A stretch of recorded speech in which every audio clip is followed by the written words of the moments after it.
Hi, I'm Gareth Green, and in this video we're going to be thinking about playing scales better. Now that might be a big put off for many people at this early stage in the video. Excuse me, because lots of people will be learning scales because they've got to do them for exams. So I think a lot of people see scales and arpeggios as some kind of modern day form of torture, as something that we have to be put through that somehow will be character building or help us to deal with the challenges of life or something. Actually, scales, arpeggios are foundational things for building a good technique. So there's good reason for dealing with scales. I mean, it helps you to understand the sharps or the flats in different keys, to get happy about the difference between major and minor scales, or even at a higher level, whole tone scales, chromatic scales.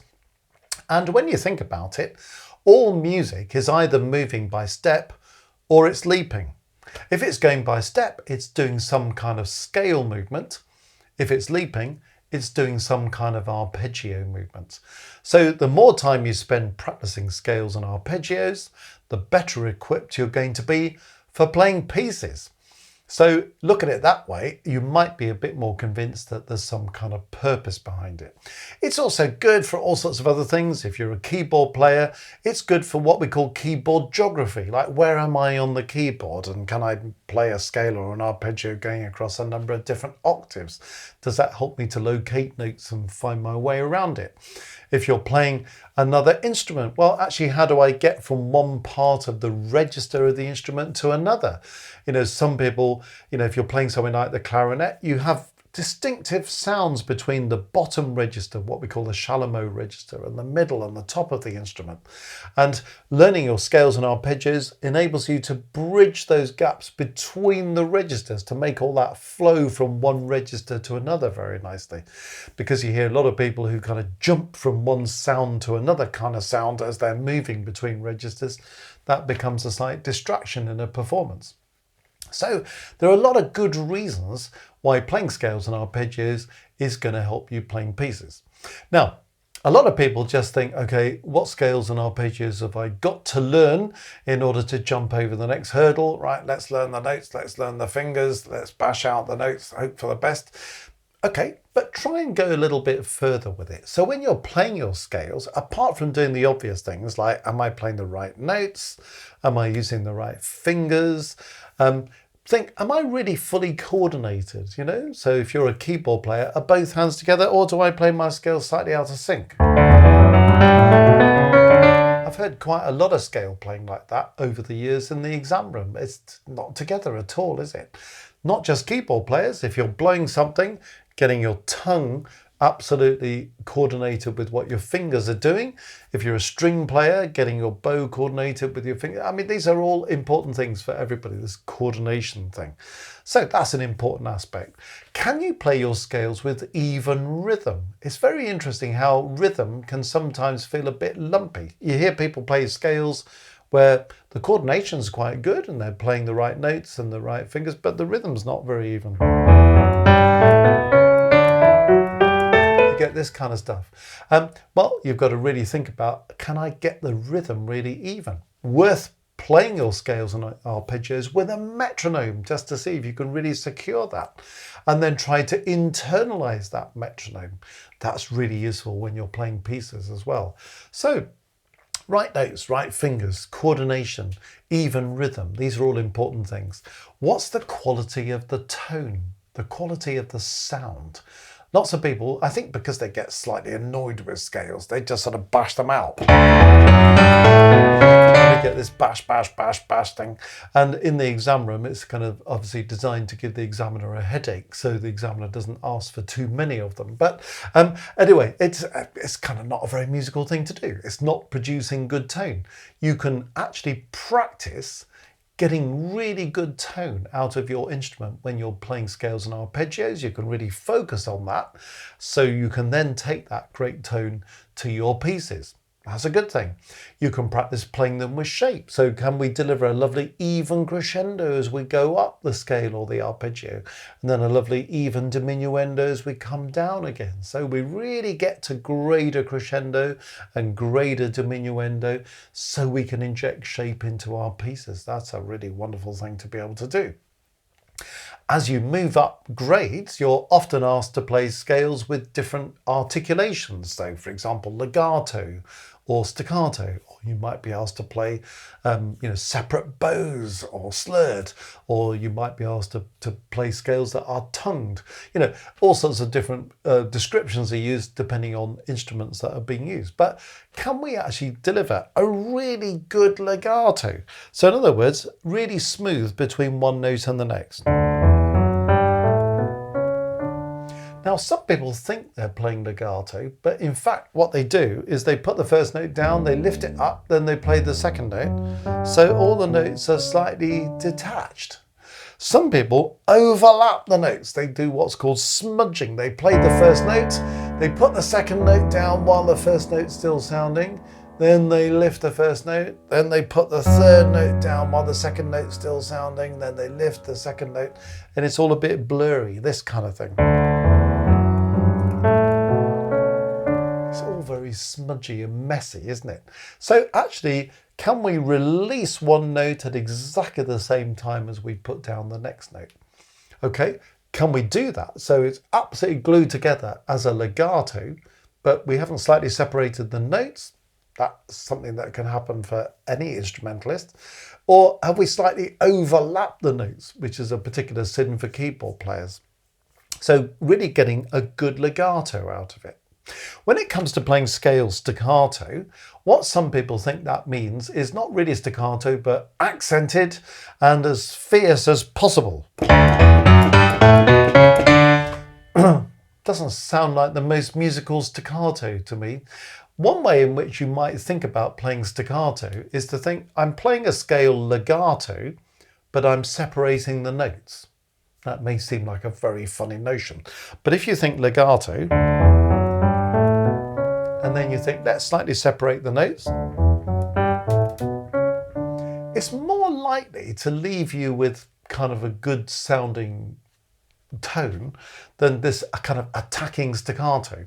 Staccato, how long is a staccato note? Well, that's one of those infinite things, isn't it? It could be really short, it could be quite long actually, and you've got every possibility in between. But one thing we want to hear when we're playing staccato is even control of staccato. Again, in pieces, you sometimes play legato, you sometimes play staccato. But when those staccato notes come on, are they being kind of judged evenly, or is one staccato a bit longer, one a bit shorter, one slightly accented, one kind of a bit half-hearted? Can we deliver an evenness of staccato? That's something we can do practice in our scale playing. Kind of, are the staccatos the same length, and is there an evenness of approach? So we haven't got some that are too long, some are too short, some are a bit too loud, some are a bit too quiet. So that's a very useful thing. So all of these things that we're thinking about practicing in our scales are all things that are going to enhance what we can do when we're delivering our pieces. So some people say, oh, I like learning pieces, but I don't like learning scales. I understand that. But maybe if you see the purpose for playing these scales as a way of enabling you to play your pieces better, you'll be kind of more engaged with it. Now, other things you can do, we talked about shape a bit. So can we do this crescendo diminuendo?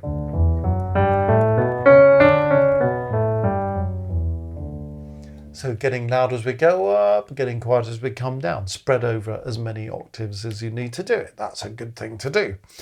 If you can do your kind of legato, staccato stuff, that's good. Try practicing your scales at different volumes. Can you play the scale loudly but with good tone? Can you play it quietly with good tone? Can you try other levels in between? So that's giving you real practice in kind of establishing different dynamic levels and maintaining them. So that's a useful thing to do. If you're kind of getting pretty good now with dynamics and legato, staccato, well, what about this? Trying to play one hand louder than the other. So I play a scale, but this time my right hand is louder than my left hand.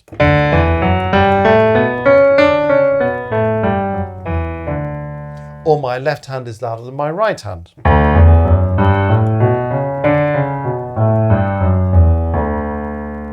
That's helping us to learn something about what we call balance. Particularly, this is a keyboard player thing, isn't it?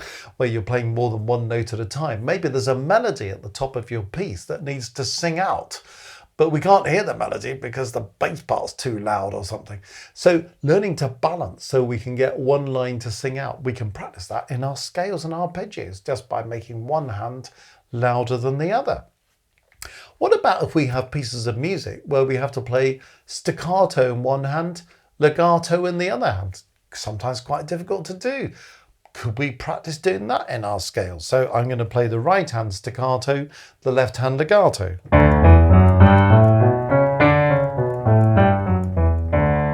Or the other way around.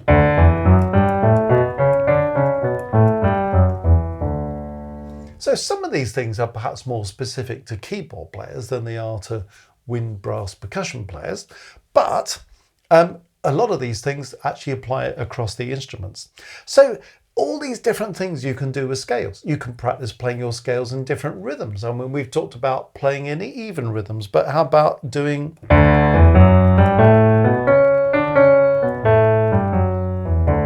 Can we deal with dotted rhythms and get those really even? Or can we play triplets? You know, so we get practice in doing different rhythms as well. So many things we can do with our scales. So what I'm trying to say is don't see scales and arpeggios as the enemy or some necessary bit of exam torture or something I'm trying to avoid. Embrace your scales and arpeggios as foundational to your technique, not just in terms of learning notes, learning sharps and flats, learning fingers, learning geography of your instrument, but also in terms of all these musical skills that you can develop and really fine tune when you can concentrate on that in a scale. See, when you're playing a piece, you've got so many demands of the piece going on, haven't you? That actually your attention is taken in other directions. As soon as you know a scale, you're just repeating that scale over and over again. You can say, now today, I'm going to work on the tone. Tomorrow, I'm going to work on legato one hand, staccato in the other hand. The next day, I'm going to work on shaping my scale up and down again. You see, so you're kind of embracing these different musical aspects. And then maybe you're trying to combine them, put them all together. And I'll tell you one thing's for sure. If you go about this task, you'll suddenly find that your playing of pieces becomes so much better. So I hope I've done something to sell the idea that playing scales and arpeggios is actually a bit of a gift to you and not the enemy. And there are really good musical reasons for working on them. Well, if you've found this video helpful, you might want to go to the Music Matters website, www.mmcourses.co.uk. We've got a huge number of resources there, one of which is that you can click on something called Maestros on the home page. That will give you access to our global musical community. Often people say, well, actually learning to do music is a bit of a lonely trail. Wouldn't it be nice to connect with other people? Here's your opportunity to do that. All sorts of perks come with various of our 3 levels of Maestro membership. But certainly if you get to level 2 and level 3 membership, you can access monthly live streams where I'll be teaching and evaluating your own performance and compositions and harmony and so on if you want to submit all of that. You can ask all your musical questions. You can interact with other people in that worldwide community. Some wonderful friendships have been made. And also you just realize there are other people who are dealing with just the same issues as you are. And collectively we can find ways forwards, which can be really invigorating. Also, you'll see that we've got courses available on that homepage. Just click on courses and you'll suddenly think, oh, wow, I really need to know about theory or pass grade something theory, or I really need some help with oral tests or scale playing or sight reading or analysis or harmony or whatever it is. We've got so many things out there that are designed to help you with everything you want to do. So have a look, www.mmcourses.co.uk. Okay? Hope you've enjoyed the video anyway. Good luck with all you're doing.